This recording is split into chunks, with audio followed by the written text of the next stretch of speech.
We're back in the shop. Welcome to Tuesday. 525 goes up in the air today. Exhaust, drive shaft, transmission come out. This is the automatic car that had transmission fluid sprayed all over the back of the car and has a few seconds in between changing gears, and then eventually it wouldn't move at all. So we dug into the 5HP19, which was over here. What did they do with it? It must be inside. It's all the way over there now. So still not very obvious when the transmission came off. They took the torque converter off and then figured out what happened to this thing. So right at the input seal, the seal itself was out, and the bearing that's in there is spun. So that's obviously where the fluid came out, leaked down into the bell housing, out the bottom, and then down the entire back of the car. So at 210,000 miles on an 02 automatic, that's more life than these things ever get. I'm guessing it's probably its second transmission, or first rebuilt, but second, I guess first replacement unit, you should say.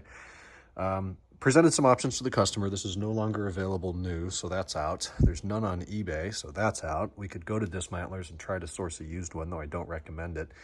My preferred solution for him would be converting the car to manual, which he has some interest in, but he agrees it's more responsible to get a rebuilt unit in this for the $2,300 mark, and then put the rest of the budget towards additional services the car needs, inclusive of front tie rods, driveline refresh, some front control arms, rear control arms. I think the brakes are good.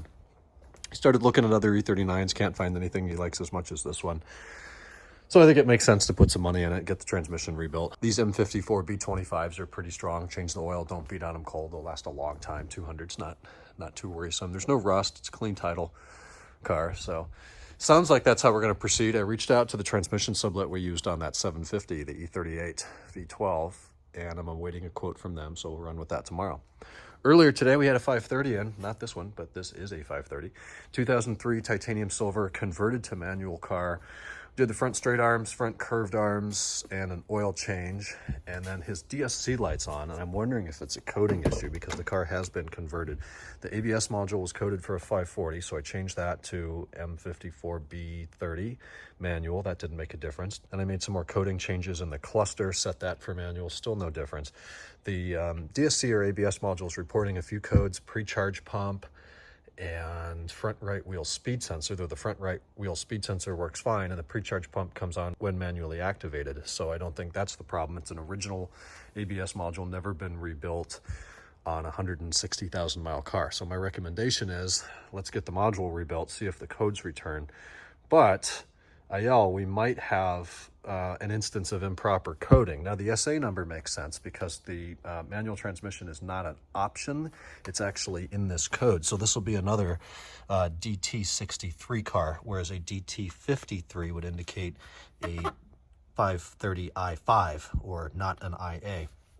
So I need to do more research on that and see if it's a potential coding problem. But because we have codes that don't clear from the ABS module and codes that don't seem to be relevant to a problem with the car, recommendation is rebuilding the module. That was the majority of the day, and then running around all over the place. I've sublet the 540 for a little bit of a task.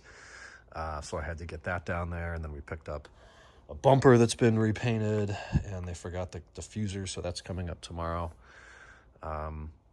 And I stopped at Elite Finish because I dropped the bottle and I broke the thing. So we got a new one of those. Here's the old one. I could probably glue it, but that's cheap. The whole thing's cheap. So taking care of stuff. I got to get out of here. 7 o'clock, time for dinner. Time to go out in the cold. Been driving the E60 a little bit, which has been nice though. That thing sure drinks fuel.